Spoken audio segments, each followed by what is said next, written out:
Hello चार सभी का स्वागत है आपके अपने यूट्यूब चैनल कंपोस्टर पर। आयोग क्या सभी अच्छे होंगे। तो लगातार आप लोगों के मैसेज आ रहे हैं कि सर क्लास 10 मैथ्स का सॉल्यूशन दे दीजिए। तो आज की वीडियो में देखेंगे क्लास 10 सब्जेक्ट आपका मैथ्स और जो आपका बैक पेपर हुआ है उत्तराखंड बोर्ड का उसका कंप्लीट सॉल्यूशन आज हम इस वीडियो में देखने वाले हैं।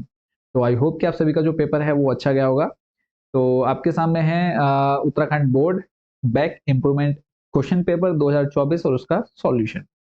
तो पहले हम एमसीक्यू वाले जो है वो मैं आपको डायरेक्ट बता देता हूँ, सीधा हम क्वेश्चन पे चलते हैं। पहला क्वेश्चन आपके सामने है, इसमें कहा यदि एलसीएम आपको दे रखा है 6,20 बराबर 60 तो एचसीएफ 6,20 का क्या होगा। तो यहाँ पे सिंपल आपको एक फॉर्मूला लगाना था, HCF into LCM equal to में आ जाएगा दोनों संख्याओं का गुणनफल। तो बात करें इसके सही आंसर की तो इसका करेक्ट आंसर हो जाएगा ऑप्शन नंबर थर्ड यानी 2 इसका सही आंसर हो जाएगा। ठीक है, चलते हैं खा नंबर पर। इसमें खा नंबर में आपसे कहा है कि बहुपद, खा नंबर में आपसे कहा है बहुपद 2x² माइनस 8x प्लस 6 के लिए शून्य अंकों का योग क्या होगा। यहाँ पे आपने फॉर्मूला लगाना था -b/a। तो यानी इसका जो करेक्ट आंसर हो जाएगा, मैं सीधा वीडियो ज्यादा लंबी ना खींचते हुए सीधा आपको आंसर बताता हूँ। इसका सही आंसर हो जाएगा ऑप्शन नंबर सेकंड यानी 4। ठीक है, यहाँ पे आपको फॉर्मूला वही लगाना था -b/a और b आपकी वैल्यू हो जाएगी -8। एक माइनस जो है वो फॉर्मूले से आ जाएगा और एक माइनस ए माइनस माइनस हो जाएगा +8। 8 अपॉन में ए की वैल्यू आपकी 2, 8/2 रखेंगे आ जाएगा आपका 4।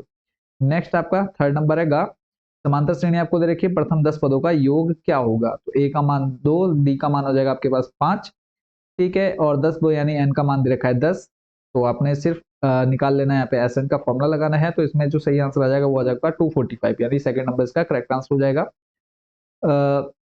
नेक्स्ट है कहा नंबर, इसमें जो सही आंसर हो जाएगा ax² plus bx plus c बराबर 0 में a is not equal to 0 में कोई वास्तविक मूल नहीं होते कब। तो आपको पता है जब आपका b² माइनस 4ac का मान क्या हो, 0 से छोटा। यानी अगर माइनस में अगर आंसर हमारा आएगा b² माइनस 4ac का तो उसका मूल क्या होंगे, वास्तविक नहीं होंगे। तो इसका सही आंसर हो जाएगा ऑप्शन नंबर कौन सा, फर्स्ट। ठीक है, घा नंबर का हो जाएगा पहला वाला आंसर। नेक्स्ट पांचवा, sin 2a बराबर 2 sin a तब सत्य होता है जबकि a बराबर होता है किसके। तो इसका सही आंसर हो जाएगा 0 डिग्री, फर्स्ट वाला। 4 नंबर है एक्स अक्ष पर स्थित किसी बिंदु के निर्देशांक होंगे। तो 4 नंबर का जो सही आंसर हो जाएगा वो हो जाएगा a, 0। फर्स्ट वाला इसका सही आंसर हो जाएगा एक्स अक्ष पर y का मान 0 होता है तो ये हो जाएगा आपका a, 0। 6 नंबर है दो समरूप त्रिभुजों की भुजाएं 4:9 के अनुपात में चतुर्भुजों का क्षेत्रफल बताना है। तो सिंपल इसका स्क्वायर करना है, 4 का स्क्वायर 16 और 9 का स्क्वायर 81, तो 16:81 इसका सही आंसर हो जाएगा। अगला प्रश्न है यदि किसी घटना ई के लिए पी बराबर दे रखा 2/5 तो पी ई किसके बराबर होगा। यानी ई के घटित होने की, ई ना घटित होने की प्रायिकता। तो आपको इसको 1 में से माइनस कर देना था। तो 1 माइनस 2/5 यानी 5 माइनस 2 अपॉन आ जाएगा आपका 5। तो 3/5 और 3/5 को जब आप सॉल्व करते हैं तो 0.6 इसका आंसर आ जाएगा, fourth number. Question number second, मैं आपको इसको स्क्रीन भी आपके साथ शेयर कर देता हूँ ताकि आप इसका पूरा कंप्लीट सॉल्यूशन देख पाएं सेकंड नंबर से। तो सेकंड नंबर और दोनों को मैं सॉल्यूशन को भी एक अलग सिस्टम पे रखता हूँ और प्लस आपके क्वेश्चन भी। आई होप कि क्वेश्चन पेपर आप लोगों के पास होगा। तो आप लोग यहाँ से इसको देख सकते हैं क्वेश्चन नंबर सेकंड को। क्वेश्चन नंबर सेकंड है आपका 32 क्षेत्र को अभाज्य गुणनखंड के रूप में व्यक्त करना है। तो आपके सामने यहाँ पर ये आंसर दिया हुआ है कंप्लीट, इसका अभाज्य गुणनखंड के रूप में व्यक्त करना है। तो ये आपको पूरा कंप्लीट यहाँ पे सॉल्यूशन दिया हुआ है। ठीक है, तो आपको सिंपल कितना लिखना था, 2 × 2 × 3 × 3 × 7 × 13, ये कंप्लीट होता है। नेक्स्ट आपका था क्वेश्चन नंबर थर्ड, इसमें आपसे कहा है कि समांतर श्रेणी 8 3 -2 का 10वां पद ज्ञात कीजिए। 10वां पद निकालना था। यहाँ पे आपको जो कंप्लीट सॉल्यूशन दिया हुआ है तो यहाँ पे आप देख सकते हैं इसका कंप्लीट सॉल्यूशन। तो A10 जो आ रहा है माइनस का 37 इसका फाइनल आंसर हो जाएगा। तो आप लोग यहाँ से इसको मैच कर सकते हैं। ठीक है, यहाँ पर आपका ये फाइनल आंसर नीचे दिया हुआ है। नेक्स्ट अगला क्वेश्चन है क्वेश्चन नंबर 4। क्वेश्चन नंबर 4 में क्या है, संगत या असंगत बताना है। तो सिंपली आपने यहाँ पर दोनों इक्वेशन ली है, उनकी तुलना आपने a1x plus b1y plus c1 तथा दूसरी इक्वेशन की तुलना कर दी आपने। और उसके बाद लास्ट में आपने देखा क्या कि जो मान है आपके यानी a1/a2 is equal to b1/b2 है but is not equal to c1/c2। तो ये किसका समीकरण है, समांतर का है, अतः ये जो समीकरण होगा असंगत होगा। ठीक है, असंगत हो जाएगा, सिंपली आपने लिखना है। अगला प्रश्न है पांचवा नंबर, यदि साइन ए बराबर 4/5 तो tan ए का मान ज्ञात कीजिए। तो यहाँ से आपको साइन का मान दे रखा है, लंबट्य पाइथागोरस प्रमेय लगाया आपने, लंब दे रखा है, कर्ण दे रखा है आपके पास, तो आधार आपने निकाल लिया कितना, 3 आ जाएगा यहाँ पर। तो tan आपका होता है लंबट्य आधार, तो आपने मान रखा लंब और आधार का 4/3, इसका फाइनल आंसर हो गया। नेक्स्ट आपका question number 6, sine 60 cos 30 plus sine 30 cos 60 का मान आपने रखना है। तो फाइनल आंसर आ जाएगा 1। नेक्स्ट आपका अगला प्रश्न है प्रश्न नंबर 7, बिंदुओं P बिंदु P, Q तथा माइनस P माइनस Q को जोड़ने वाले रेखाखंड के मध्य बिंदु ज्ञात करने हैं। तो इसका आंसर आप देख सकते हैं स्क्रीन पर, ये पूरा सॉल्यूशन आपको दिया हुआ है यहाँ पर। ठीक है, तो P, Q ही होंगे, यानी जो इसके मध्य बिंदु हैं वो क्या होंगे, P, Q होंगे। नेक्स्ट आपका क्वेश्चन नंबर 8 है कि त्रिज्या 4 सेंटीमीटर वाले एक वृत्त के त्रिज्यखंड का क्षेत्रफल ज्ञात कीजिए, इसका कोण 30 डिग्री है। तो वृत्त का त्रिज्यखंड निकालना है, सिंपल आपको फॉर्मूला लगाना था θ/360 पाई r स्क्वायर, और उसके बाद उसको पाई r स्क्वायर में से माइनस कर देना। तो उसका जो आंसर आ रहा है वो आ रहा है बच्चों, इसमें सिर्फ आपको निकालना था क्या, त्रिज्यखंड का क्षेत्रफल निकालना था ना, वृत्त के त्रिज्यखंड का। तो सिर्फ इसका जो आंसर आपने निकालना था वो निकालना था आपका यहीं तक 4.186, यानी 4.186 तक आपको इसका आंसर निकालना था। नेक्स्ट चलते हैं अगले प्रश्न पर। प्रश्न नंबर आपका है 9। इसमें क्या है, ताश के 52 पत्तों की अच्छी प्रकार से फेंटी गई एक गड्डी में से एक पत्ता निकाला जाता है। इस बात की क्या प्रायिकता है कि निकाला गया पत्ता एक फेस कार्ड यानी तस्वीर वाला पत्ता है। प्रश्न नंबर 9 है, तो सिंपल तस्वीर वाला पत्ता निकालने की प्रायिकता आपकी कितनी हो जाएगी। टोटल जो अनुकूल परिणाम है, तस्वीर वाले पत्ते 12 होते हैं, तो प्रायिकता के लिए फॉर्मूला हो जाएगा अनुकूल बट्टे कुल संभावित परिणाम। ठीक है, तो 12 और कुल पत्ते हो गए आपके 52, सॉल्यूशन आ जाएगा 3/13। चलते हैं अगले प्रश्न पर। अगला प्रश्न है प्रश्न नंबर 10। यहाँ पे आपको दिखाना था कि 5√3 क्या है, अपरिमेय संख्या सिद्ध करनी थी। तो ये आपका कंप्लीट यहाँ पे सॉल्यूशन दिया हुआ है 5√3 के लिए, तो आप इसको देख सकते हैं। बाकी अगर कोई क्वेश्चन कोई डाउट होगा तो आप जरूर कमेंट बॉक्स में पूछिएगा। ये 5√3 आपको यहाँ पर पूरा इसका सॉल्यूशन दिया हुआ है। ठीक है, चलते हैं नेक्स्ट अगले प्रश्न पर। प्रश्न नंबर आपका आ जाएगा कौन सा, 11 नंबर। 11 नंबर में कहा है संख्याओं 6,72,120 का भाज्य गुणनखंड विधि द्वारा आपको एचसीएफ और एलसीएम निकालना है। तो यहाँ पे ये आपका तीनों का एचसीएफ और एलसीएम दिया रखा है। एचसीएफ आ जाएगा इसका 6 और एलसीएम आ जाएगा 360।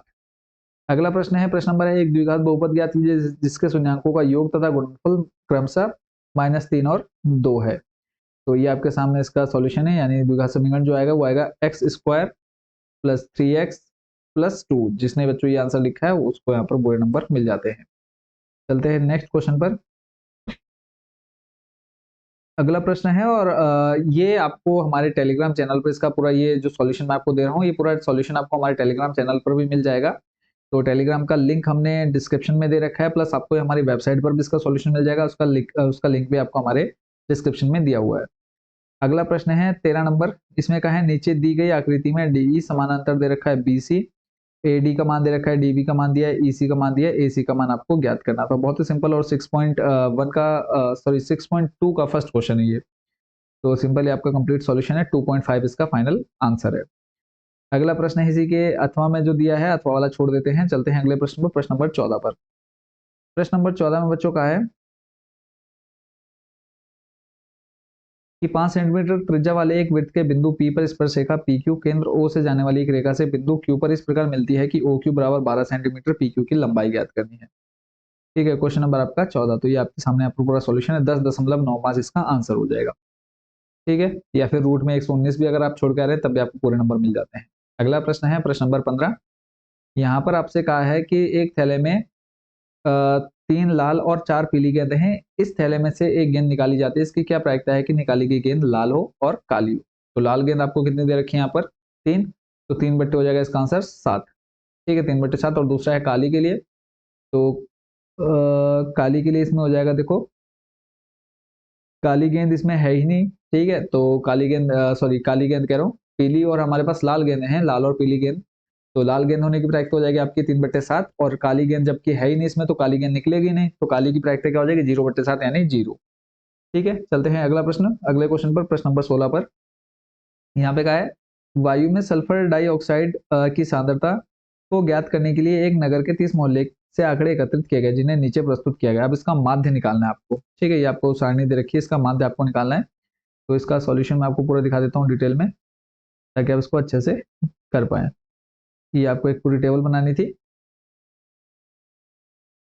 उसके बाद आपने माध्य और माध्य का फॉर्मूला लगाया, और फाइनल जो आंसर आ रहा है वो है आपका 0.099।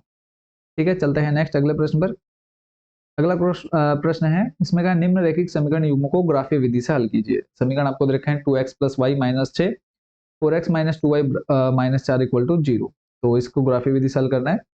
तो इसका जो कंप्लीट सॉल्यूशन आएगा वो आपके सामने है। पहले आपने इसके दो मिनिमम 2 पॉइंट निकालने हैं, यहाँ पे हमने 3-3 निकाल रखे हैं, तो सिंपल आपने ये पॉइंट से आपने ये ग्राफ बना देना। अगर ग्राफ आपका पॉइंट कुछ भी हो सकते हैं, बट ग्राफ जो है वो इस तरह से बनना चाहिए। ठीक है, तो इसका ग्राफ हो गया। नेक्स्ट चलते हैं अगले प्रश्न पर। अगला क्वेश्चन है क्वेश्चन नंबर 18। इसमें कहा है उस एपी के प्रथम 51 पदों का योग ज्ञात कीजिए, जिसके दूसरे और तीसरे पद क्रमशः 14 और 18 दे रखे थे। हमको यहाँ पर 14 और 18 जो है वो दे रखे हैं। ठीक है, कौन से दूसरे और तीसरे पद? तो उसके लिए आपने सिंपली यहाँ पे दूसरे पद के लिए फॉर्मूला आ जाएगा A2 के लिए A प्लस डी, तो यहाँ पे एक इक्वेशन बन जाएगी। ऐसे ही ये माना आपने इक्वेशन कहाँ रख देना है, फर्स्ट में, और आपका आंसर आ जाएगा। यानी अगर हम बात करें आंसर की, यहाँ पे 51 पदों का योग निकालना था, तो फाइनल जो आंसर आप लोग का आया होगा वो आया होगा 5610। ठीक है, नेक्स्ट इसी के अगले प्रश्न है क्वेश्चन नंबर आपका है 19। यहाँ पे आपको प्रूफ करना था रूट में साइन ए अपॉन में, sorry 1 plus sine A upon में 1 minus sine A equal to root में 1 प्लस साइन ए अपॉन में रूट में 1 minus sine A, sorry proof आपको करना था sec a प्लस टेन है। ये आपका इधर सॉल्यूशन है, तो आपको लाना है sec a प्लस टेन है। यहाँ पे आपको पूरा डिटेल में आंसर दिया है, इसको आपने यहाँ पर देख लेना है। अगला प्रश्न है 20 नंबर। 20 में काम से दर्शाइए कि 1,7 4,2 और -1,1 और -4,4 एक वर्ग के शीर्ष हैं। तो सिंपली आपने इनका क्या निकाला, बीच की दूरी फॉर्मूला लगा करके इनकी बीच की दूरी और इनके विकर्ण निकाल लिए। जब आपने देखा कि जो बीच की दूरी यानी सभी चारों भुजाएं हैं वो बराबर आ रही हैं और इनके जो विकर्ण है वो भी बराबर है, तो लास्ट में आप क्या लिख देंगे, सिंपली ये क्या है, वर्ग है। अगला प्रश्न है प्रश्न नंबर 21। इसमें कहा है एक घड़ी मिनट की सुई जिसकी लंबाई 14 सेंटीमीटर है, उस सुई द्वारा 10 मिनट में रचित क्षेत्रफल क्या होगा? तो आपका फाइनल आंसर है 154/3। इसका आंसर निकल करके आया, पूरा आप यहाँ पर डिटेल में इसको देख सकते हैं। अगला प्रश्न है इसी के नेक्स्ट क्वेश्चन है क्वेश्चन नंबर 22। यहाँ पर आपसे कहा है 5 वर्ष पूर्व नूरी की आयु सोनू की आयु की 3 गुनी थी, 10 वर्ष पश्चात नूरी की आयु सोनू की आयु की 2 गुनी हो जाएगी, नूरी और सोनू की वर्तमान आयु ज्ञात कीजिए। तो यहाँ पे आप देख सकते हैं, इसको आपने मान लिया, और उसके बाद फाइनल जो अगर हम बात करें इनकी आयु का, तो जो इनकी आयु निकल करके आई वो आई है, नूरी की आयु 30 वर्ष और सोनू की आयु 10 वर्ष। चलते हैं अगले प्रश्न पर, प्रश्न नंबर 23। इसमें का है समुद्र तल से 75 मीटर ऊंचे लाइट हाउस के शिखर से देखने पर दो समुद्री जहाजों के अवनमन कोण 30 डिग्री और 45 डिग्री। यदि लाइट हाउस के एक ही और एक जहाज दूसरे जहाज के ठीक पीछे हो तो दोनों जहाजों के बीच की दूरी ज्ञात कीजिए। 5 नंबर का क्वेश्चन है। यहाँ पर आपने डायग्राम देख लेना है, इसी डायग्राम से आपका फाइनल आंसर निकल करके आ जाएगा। दो जहाजों के बीच की दूरी 75 ब्रैकेट में √3 माइनस 1 मीटर हो जाएगी। अगला प्रश्न है 24 नंबर। दो सकेंद्रीय वृत्तों की त्रिज्या 5 सेंटीमीटर तथा 3 सेंटीमीटर है। बड़े वृत्त की उस जीवा की लंबाई ज्ञात कीजिए जो छोटे वृत्त को स्पर्श करती है। और बहुत ही सिंपल क्वेश्चन है, सिंपल आपने यहाँ पे पाइथागोरस प्रमेय लगा करके पीए का मान निकाल लेना है और पीए का डबल कर देना है, तो आपका फाइनल आंसर हो जाएगा। तो पी क्यू बराबर क्या हो जाएगा, 2AP, तो आंसर हो जाएगा इसका 8। चलते हैं अगले प्रश्न पर। प्रश्न नंबर 25 इसमें कहा है सिद्ध कीजिए कि किसी वृत्त के परिगत समांतर चतुर्भुज समचतुर्भुज होता है। और इजी क्वेश्चन है, और बिल्कुल ये आपका बात करें चैप्टर नंबर 6 और एक्सरसाइज 6.3। ठीक है, बेसिक क्वेश्चन है और बहुत ईजी है, और 5 नंबर में आपको ये क्वेश्चन आ रखा था आपके एग्जाम में, तो ये आपका पूरा कंप्लीट यहाँ पे सॉल्यूशन दिया हुआ है। अगला प्रश्न है प्रश्न नंबर 26। इसमें कहा है एक ठोस में ऊंचाई 120 सेंटीमीटर, आपने क्वेश्चन देख लेना है क्वेश्चन पेपर में। सीधा हम सॉल्यूशन पे चलते हैं। यहाँ पे आपको जो भी एक क्वेश्चन में दे रखा है वो हमने सब यहाँ पर डिटेल में लिख लिया, और फॉर्मूला लगा लिया कि शेष बचे पानी का आयतन इक्वल टू हो जाएगा बड़े बेलन का आयतन माइनस ठोस का आयतन। तो इसमें हमने सिंपल फॉर्मूला लगा करके वैल्यू रखी, और फाइनल जो आंसर आया वो आया 1.131 मीटर क्यूब। ठीक है, आपने पूरा देख लेना है। नेक्स्ट आपका क्वेश्चन नंबर 27। क्वेश्चन नंबर 27 और लास्ट। इसमें आपसे कहा है माध्यक 525 दे रखा है, बारंबारता का योग 100 है, एक्स और वाई का मान ज्ञात करना है। तो यहाँ पर ये आपका पूरा कंप्लीट सॉल्यूशन, इसको मैं फुल स्क्रीन में ले लेता हूँ। तो पहले तो आपने ये टेबल बनाई होगी, उसके बाद पूरा ये जो वैल्यू आपको दिया है वो रखिए, और फाइनली आपका वाई का मान 15 और एक्स का मान 9।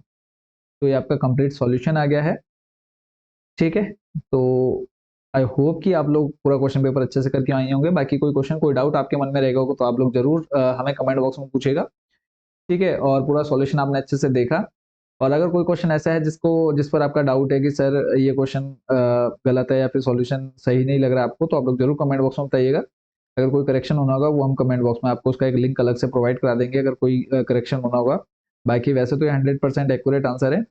तो आई होप कि आपने ये पूरा क्वेश्चन पेपर अच्छा से सॉल्व किया होगा।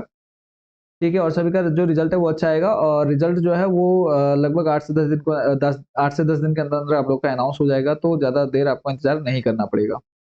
ठीक है, तो ये मैं आपको एक बार और दोबारा से इसको दिखा रहा हूँ ताकि आप इसको पूरा अच्छे से समझ पाए।